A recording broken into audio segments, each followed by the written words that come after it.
What's going on, people? Thanks for tuning in for another beer review. It's Beer Monster O'Clock.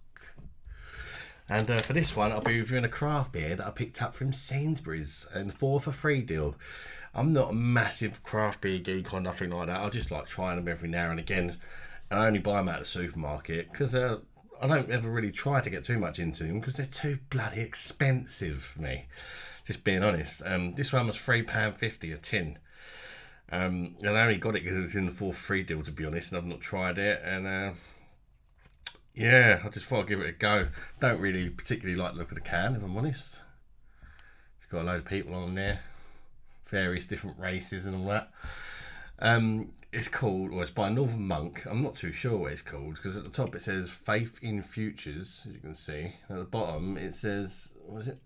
KETCHIN IPA, 6.5% ABV, so 440ml, big tin.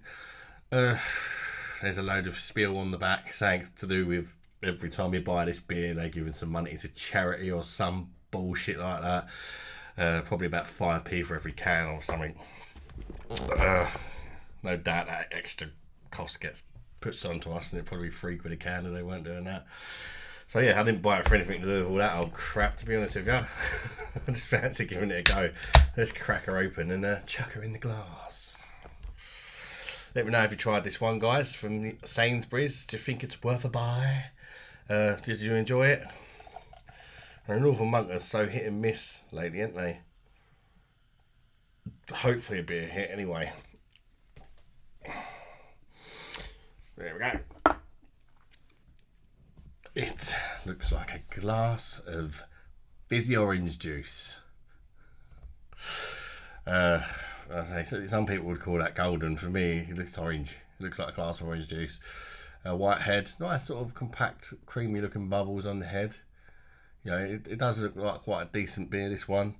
Is there any sediment in here? Not really. Looks like there would be, but I can't detect any anyway.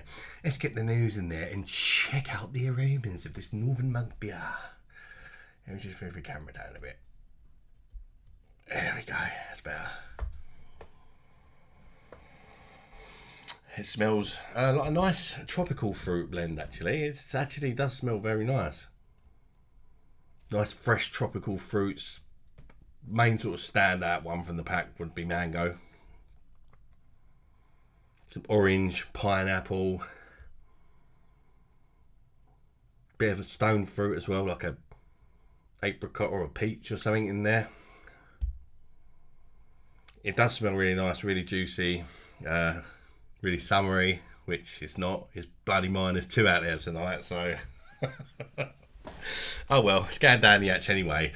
Let's chuck it down the neck, see if I think it's worth a buy, and just let you know what I think of it. But yeah, be sure to let me know what you think of it in the comments if you've tried it, guys. More opinions, the merrier. Cheers, everybody. Bosh.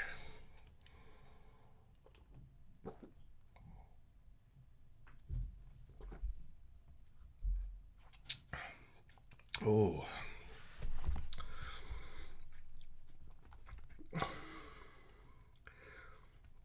That's nice. I really like that. Like I say, I'm not like a craft beer geek or anything. I'll tell you if I like it or not. I think this is quite nice. Everyone goes on about Polly's and all that, but I think this is nicer than the one I tried from Polly's the other day, but that, of course that was a supermarket one. It tastes fresher. It's more like a kind of New England style for me. It's quite a fruity one. Nice blend. Well, go with the mouthfeel first. Mouthfeel's quite smooth and creamy. I'd say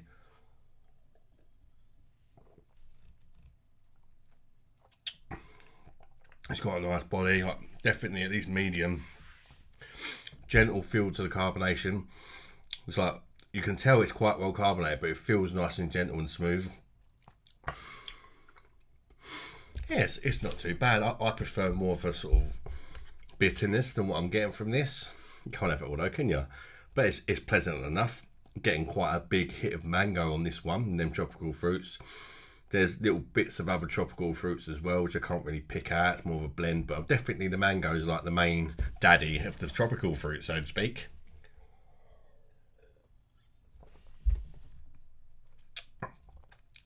And I'm getting pineapple and a little bit of like a stone fruit. I think it's peach, or I think it's peach. Just a little hint.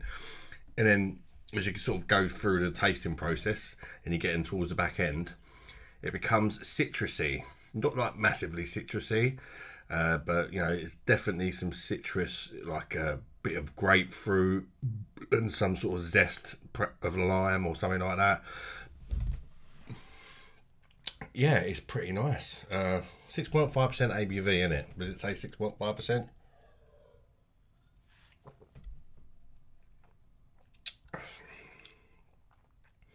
I'd say it tastes about 6%. You can taste a bit of alcohol in this, but I don't mind that because it reminds me that I'm not drinking a glass of bloody fruit juice. You know what I mean? It reminds me that I'm drinking an alcoholic beverage. There's a slight little bit of alcohol warmth as it goes down the gullet. I don't mind that though. Yeah, and just after you get that citrusy vibe towards the end, it just finishes off with a rather gentle but pleasant enough bitterness that I personally would like a lot more of, because I just love me bitterness, but that's just me. We're all different, aren't we? So don't be scared of it if you find IPAs too bitter and that this one's really not too bad at all. It's more of a sort of fruit bomb for me, particularly mango is probably the standout throughout all the different fruits. So if you like your mango, and orange actually, an orange. If you like your like a mango and orange blend, gentle bitterness, a little bit of citrus in there as well, give it a go. My favourite thing about this beer would probably be it's got a nice smooth body, and it just starts off well. You know, when they get a good start, you know, you're getting somewhere, aren't you? When it starts off and it's like thin and horrible, it's like, oh, even if it tastes nice, it just sort of puts you off before you even get going, doesn't it? This one makes a good start, but perhaps the finish lacks a little bit for me. But overall, I think it's pleasant enough. Would I buy it again? Probably not. I've tried it now. It's nice enough, but it's just a budget thing. You know, people are quite skint at the minute. I've got a big family. You know, I've got 5 kids that live with me, and I've also got a couple of kids that don't live with me. So, yeah, I can't afford to be paying £3.50 a can. Every now and again for a treat.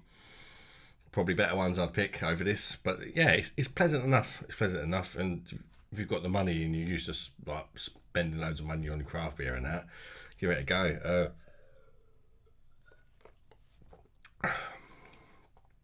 Yeah, quite nice, easy drinking for the ABV, I suppose. Nice mouthfeel. That sort of sums it up, really. Thanks for tuning in, guys. I'll score out of 10. I'll give it an 8. I think it's held back a bit by the price for me personally anyway, but for some people price ain't an issue, is it? Yeah, I'll give it an 8 out of 10. It's quite nice. If you can afford it, it's worth a buy. Is it particularly good value for money? Nah. But yeah, it's one of them ones. It's decent enough. It's not really worth the money unless you got the money, kind of thing, you know. Smash the like button, guys. If you've made it this far, consider subscribing to the channel so you don't miss out on future videos, and hit the little bell button as well, and it'll notify you of when I release a review video. You can see what I'm reviewing, and if you fancy it, you can watch. And till next one, guys. Bye bye, darlings.